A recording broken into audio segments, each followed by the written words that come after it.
maintains sexual relations with two women was consensual. The empire of media tycoon Rupert Murdoch is set to grow after the British government approved News Corporation's $20 billion takeover bid for satellite TV provider B-Sky B.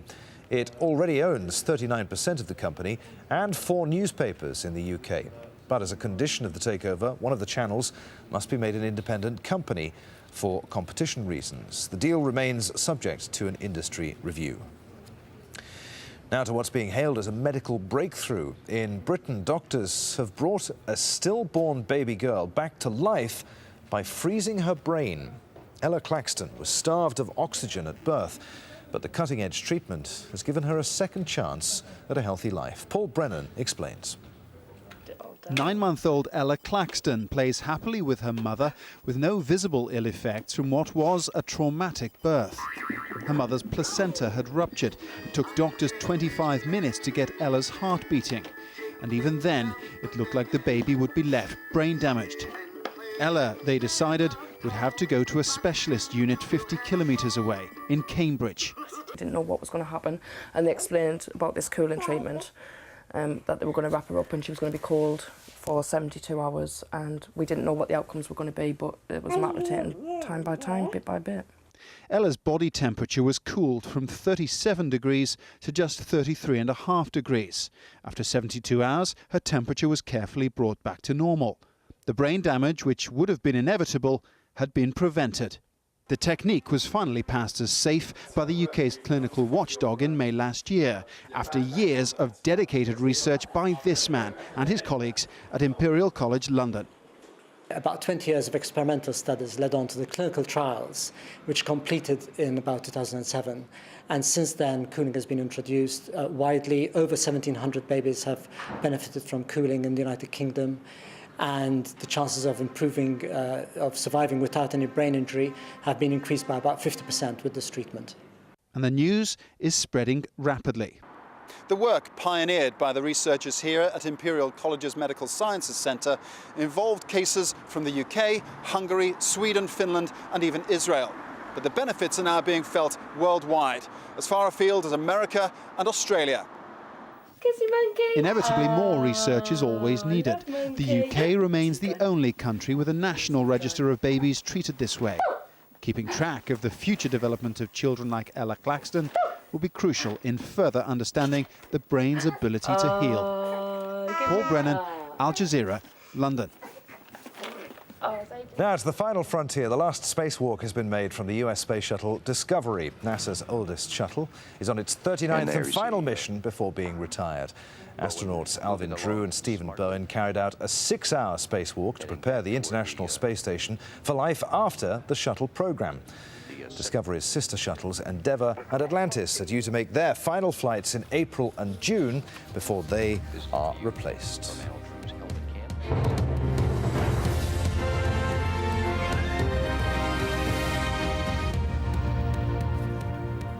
This is Al Jazeera. Adrian Finnegan with you here in Doha. The top stories this hour. The US president has had strong words for the Libyan leader. Barack Obama warned Muammar Gaddafi that his time was up. The violence must stop. Muammar Gaddafi has lost legitimacy to lead, and he must leave. Those who perpetrate violence against the Libyan people will be held accountable. And the aspirations of the Libyan people for freedom, democracy, and dignity must be met. Muammar Gaddafi and his allies in Libya have also been warned that they risk becoming war crimes suspects. The International Criminal Court has announced a full investigation into alleged human rights violations in Libya. We identify some individuals with de facto or formal authority who have authority on the security forces who allegedly committed the crimes. They are Muammar al-Gaddafi, his inner circle, including some of his sons, who had de facto authority.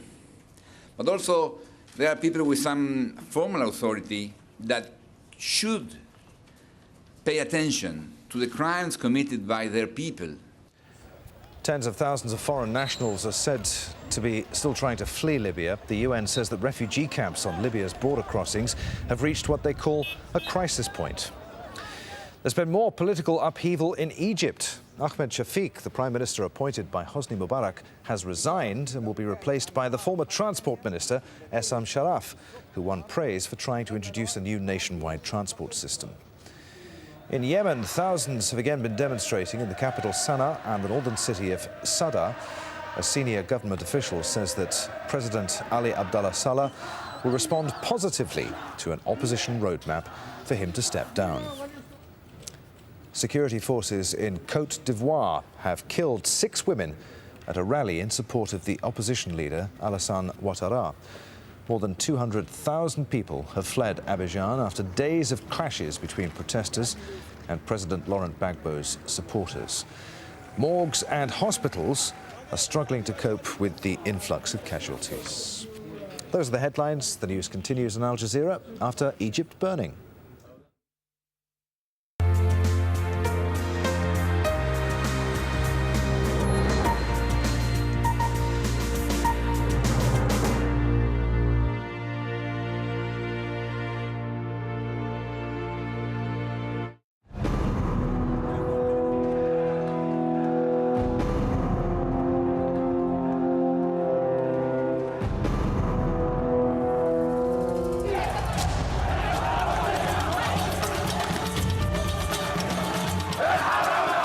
Revolution in Egypt. After 7 days of mass protests, a people's movement has taken hold throughout the country, demanding the end of Hosni Mubarak's 30 years in power. But the regime is about to fight back.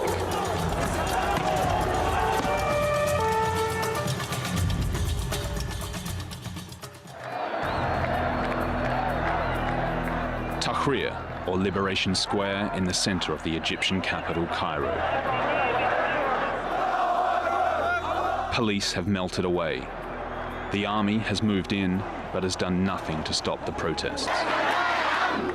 The protesters are full of hope that the regime is cracking. They have called for 1 million people to rally in Tahrir Square. Speaking to one of the protesters there, and I asked them, you've been here for over a week, the president still hasn't left. Do you think that will make any difference? They said today, as far as they were concerned, February the 1st will be a day to live in Egypt's history. We came early this morning and there were not that many people, but now I have to say the square is completely full. People are determined. What we started is not going back. There's absolutely no fear of the government. It seems as though every neighborhood of Cairo is emptying out and the occupants are flooding towards the square.